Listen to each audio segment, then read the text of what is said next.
el Señor hablaba a mi corazón de esto, y yo creo que es importante que se lo traslade. Tal vez no sea algo nuevo para usted, pero creo que el apóstol Pablo, tomando las palabras que el apóstol Pablo declaraba y decía que él no se cansaba de repetir aún las mismas cosas, si esto lo que hacía era traer seguridad, es decir, un afirmar en los pasos, ¿verdad?, de cada uno. El libro de Eclesiastés es un libro que fue escrito por Salomón, y fue prácticamente al final de su camino, ¿verdad?, que lo escribió.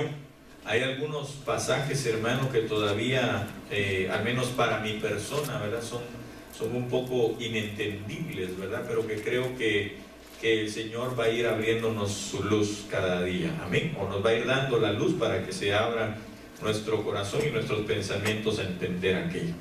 ¿Tiene Eclesiastés 11:1? Amén. Ok, dice la palabra del Señor. Yo le titulé a este tema el principio dado por el pan. Quizá, pues, si usted quiere titularlo de otra forma en sus notas, pues puede hacerlo. Lo importante es que usted lo comprenda. El principio dado por el pan. Y dice la Biblia en el nombre de Jesús, Eclesiastés 11:1: echa tu pan sobre las aguas, que después de muchos días lo hallarás. Lo vuelvo a leer: echa tu pan sobre las aguas, que después de muchos días lo hallarás. Amén. Hermano, mire, a través de estar escuchando, de estar escudriñando, de estar leyendo, empieza a haber una comprensión en nuestras vidas. Obviamente me refiero a la palabra del Señor. Empieza a haber una comprensión en nuestras vidas, hermano, de alguna situación o de qué es lo que rige la palabra. Usted sabe que en la Biblia hay ordenanzas, hay mandamientos, obviamente hay leyes, etcétera, pero hay algo que a mí me llama la atención, que son principios dados por Dios. La diferencia entre el principio, la ley y todos los demás que ya hemos mencionado, estriba o se da en que, digamos, por ejemplo, en el caso de la ley incluso puede llegar a ser modificada. Porque obviamente, y no es porque la ley de Dios tenga lagunas, sino que la Biblia declara, por ejemplo, que la ley vino a ser cumplida por Cristo para ser ampliada o amplificada esa ley. De tal manera que entonces, hermano, cuando el Señor cumple con toda justicia basada en la ley que el Padre había establecido, entonces se abre un camino más excelente, que es lo que Corintios 13 habla, ¿verdad? Y es el camino del amor, el camino de la misericordia, porque la justicia ya había sido cumplida en Cristo Jesús. Entonces la Biblia dice también que después de que Él cumplió con toda justicia, entonces le fue dada la autoridad a Él para hacer ese cambio, ese switch, ¿verdad?, de la ley mosaica, es decir, de la ley que se le fue dada a Moisés, para que hubiese un nuevo sacerdocio. Es decir, un sacerdocio que era el sacerdocio que se le había revelado a Abraham en principio, o a Abraham en principio, que era el sacerdocio de Melquisedec, ¿verdad? Un sacerdocio, hermano, que no tiene principio, que no tiene fin, que es para siempre, y que la Biblia dice que es Cristo mismo. Amén. Y entonces ese sacerdocio obviamente trae consigo, hermano, la misericordia, la aplicación de la misericordia, la aplicación de la paz también. Amén. Porque si usted recordará, allá me parece que es el capítulo 12, si no estoy mal, del libro de Génesis, habla el encuentro de Abraham, o entre el 12 y el 14, el encuentro de Abraham con Melquisedec. Y dice la Biblia que Melquisedec es el rey de Salem, ¿verdad? Cristo mismo, que es el rey de paz. Entonces, y él es sacerdote del Dios Altísimo, y es para siempre. Pero consigo entonces trae la gracia, porque Salmo 45:2 dice que sobre de él, sobre sus labios, fue derramada esa gracia, para hablar entonces con misericordia y extender esa misericordia. Pero esa parte, ese cambio se dio precisamente en el momento en el que el Señor Jesús cumplió con toda justicia, y entonces se le da toda autoridad, y Él le dice a sus discípulos, ¿verdad? Toda autoridad me ha sido dada en el cielo, en la tierra y aún debajo de la tierra. Ok, entonces esa ley de Dios, esa ley que el Padre estipuló para los hombres, aunque realmente era una ley que ya lo hemos escuchado y ya lo hemos vuelto a repetir, hermano, era una ley para hombres, no para hombres, sino para dioses, ¿verdad? Porque los dioses sí tienen que llegar por su perfección, por la misma manera en que fueron hechos, hermano, tienen que transitar esa ley de Dios, ¿verdad? Amén. Entonces, por eso es que el Señor, por ejemplo, dice que a los ángeles no los perdonó. Y no los perdonó no porque no haya querido, sino porque a ellos les había dado la capacidad de transitar de manera perfecta en la ley de Dios. Amén. Mientras que el hombre no. Nosotros tenemos muchas imperfecciones. ¿Sí me van a entender? Okay. Entonces, hermano amado, ese es el caso de la ley. Por eso la ley, entonces, el Señor vino para poder ampliarla y mejorarla, ¿verdad? Mejorarla en el sentido, no que fuera imperfecta, sino mejorarla en el sentido de la misericordia, que si nosotros fallábamos, entonces nos iban a dar otro chance. Amén. Ok, entonces eso es la ley, pero solamente quiero ponerlo porque en comparación a lo que se llaman principios, porque los principios entonces sí son invariables, es decir, los principios no pueden ser modificados. Los principios son así y siempre van a tener ese resultado. Por ejemplo, uno de los principios que más conocemos o que con el que más familiarizados estamos nosotros es el principio que me parece que es Romanos, donde dice que todo lo que el hombre siembra, eso es lo que ciega. Así dice la palabra, ¿verdad? No te engañes a ti mismo, hombre, dice. Sabe bien que todo lo que el hombre siembra, a sí mismo eso va a cegar.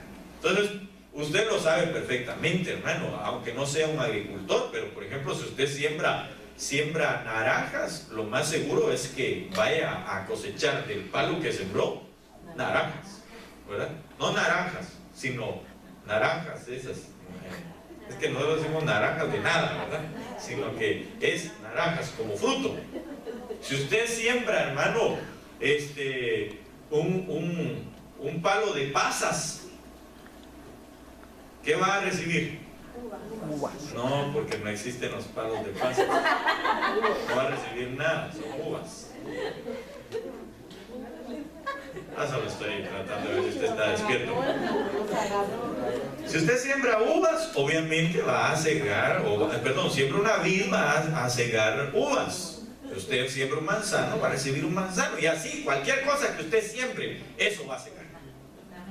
Entonces, como hombres, es lo mismo.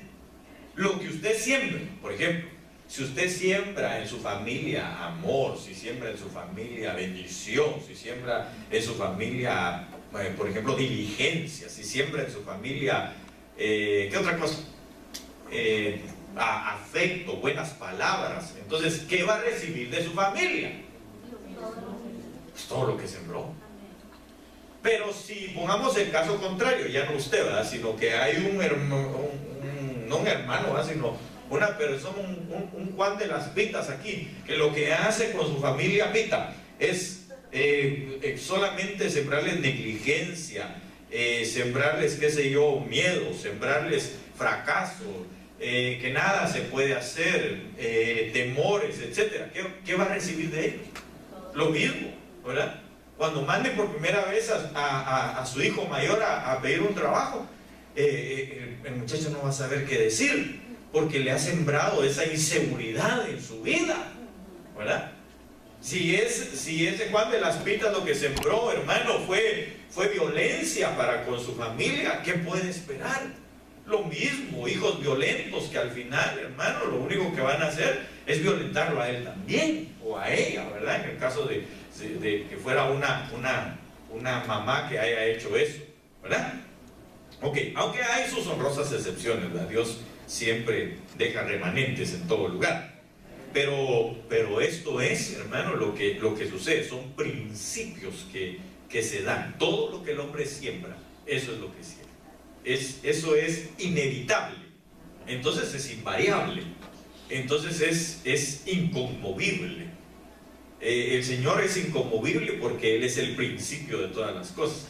Entonces, así como es, así va a ser siempre. Amén. Ok, entonces yo quiero platicar con usted, ya con esa base de ideas, yo quiero platicar con usted acerca de este otro principio, porque este es otro de los principios que están en la Biblia. Y dice la palabra, echa tu pan sobre las aguas. Entonces quiere decir, es más o menos, tiene la misma idea del sembrar, pero en este caso es echar sobre las aguas. Cuando la Biblia habla de aguas, hermanos, se refiere a muchas cosas, pero una de las connotaciones más fuertes que tiene la Biblia es las muchedumbres, es decir, la gente. Eso es de lo que habla, ¿eh? Las aguas. Incluso, por ejemplo, en el libro de Apocalipsis se habla y en el libro de Ezequiel también habla de los ríos, ¿verdad? Que llegan, o del río que se abren dos, que es el Hijo y el Espíritu Santo, que llega y dice, cae sobre el mar, las aguas del mar, es decir, las naciones, sobre las cuales da sanidad. Eso es lo que dice, las aguas fueron sanadas por esos dos ríos. Entonces, hermano, se habla de la multitud. Las aguas son la gente. Diga conmigo, las aguas son la gente. Entonces, lo que está hablando en este caso, en Eclesiastés, el proverbista Salomón, es: echa tu pan sobre las aguas, que después de muchos días lo hallarás. Entonces no dice cuántos días, solamente está diciendo que al cabo de los días. Hay unas versiones que dice al cabo de los días, o al pasar el tiempo lo vas a encontrar. Hay unas versiones incluso que dicen haz el bien y al cabo de los días vas a encontrar ese bien para ti. Entonces nosotros debemos de ver y apuntalar hacia esta palabra: echar pan. Echar pan. Entonces el Señor me lo hizo ver de esta manera, y es como yo se lo quiero empezar a transmitir en esta hora. Y es entonces lo siguiente: si lo que vamos a echar nosotros es pan, en ese momento empezó a venir a mi mente algunos tipos de pan que existen, los cuales puede hacer que nosotros estemos echando. Y lo tremendo es que, hermano, si nosotros echamos el pan sobre las aguas, es decir, las aguas son la gente, ¿verdad? Las multitudes, pues las personas. Entonces, al cabo de los días lo vamos a hallar. Entonces yo quiero hablar con usted de algunos tipos de pan. Unos que usted va a tener que definir si ese es el tipo de pan que quiere echar sobre las aguas. Pero hay algunos que no son muy bonitos, hermano. Sin embargo, hay gente, o habemos muchas veces, fallamos en echar de ese tipo de pan sobre las aguas. Pero deje usted el hecho de haberlo echado. ¿Qué dice el principio? Que al cabo de los días lo vamos a hallar. Entonces, a veces, hermano, uno echa un tipo de pan de estos que no son muy bonitos, y pues uno viene y se olvida, se lo echó sobre las aguas, y uno sigue normal, hermano, ahí tranquilo, sigue su curso de la vida. Pero al cabo de cabo de los días lo haya. Y eso, entonces, es lo que trae muchas veces sobre nosotros decepciones, lo que trae frustraciones, tristezas, etcétera. Puede traer todo eso, pero no por causa de la gente, sino que nosotros mismos hemos echado esa clase de pan sobre las aguas. Entonces, digamos, es como que en medio de las aguas, todo va así como se ve en algunos momentos. Hay un anuncio ahí de un agua, ¿cómo se dice? De una soda, que precisamente hay unos que me parece que son jugadores de fútbol, que entre toda la gente los pasan así, hasta que llegan a un cierto lugar. Entonces es exactamente lo mismo que usted ve que pasa. Usted echa su pan sobre las aguas, que es la gente, entonces la gente solo va pasando su pan así. Pero ¿sabe qué? Tal vez pasa ahí 2, 3 años, 2, 3 meses, 5, 10 años, 15 años, 20 años, tal vez ya casi en el lecho de su muerte, y el pan regresa. Entonces, yo quiero analizar con usted en el nombre de Jesús estos tipos de pan. Para ello quiero que vaya conmigo a Génesis capítulo 49, verso 20. Voy a tratar de hablarle de algunos que son bien bonitos. Y tal vez de los otros, 1 o 2, porque son...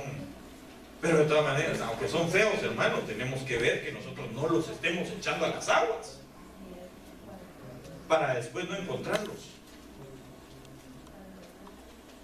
20.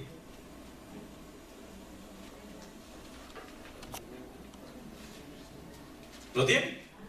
Dice la palabra del Señor, Génesis 49, 20, el pan de Aser, sin H, ¿verdad?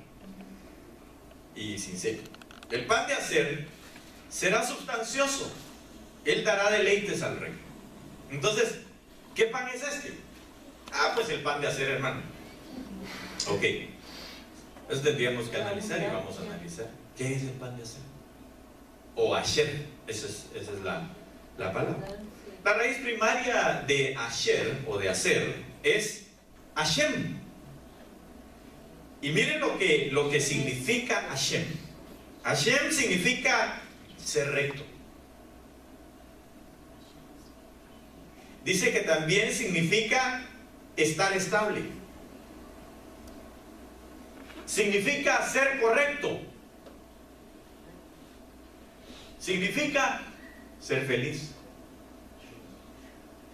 Figurativamente dice, es ir hacia adelante. También significa ser honesto. Significa prosperar. Es ser bienaventurado.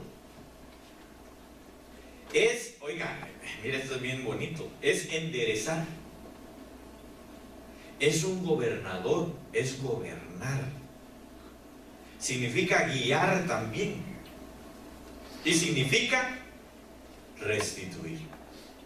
Entonces, mire, hermano, este pan de Asher yo creo que todos deberíamos de tener en nuestra alforja. Porque obviamente de lo que se trata es que nosotros podamos tener ese pan en nosotros. ¿Para qué? Para echarlo sobre las aguas. Entonces analicemos un poquito. Mire, para empezar, dice que Hashem significa ser recto. Entonces, ¿qué debemos de echar nosotros sobre las aguas? Rectitud. Nosotros, hermanos, debemos, a donde quiera que nosotros vayamos, deberíamos de ser gente recta. Deberíamos de ser gente correcta. Es decir, nuestra manera de pensar, nuestra manera de actuar. Incluso, óigame, y tal vez voy a poner este punto, y tal vez no quiero hacerle mucho énfasis porque podría causarnos de alguna manera un poquito de desasosiego. Pero mire, nosotros deberíamos de ser correctos hasta en la manera de vestirnos. ¿Por qué? Porque mire, hermano, si usted va a venir, y yo se lo he puesto en otras ocasiones, si usted va a venir a cantar aquí, perdóneme, pero las hermanas no se van a venir en minifalda, ¿verdad? Y si se vienen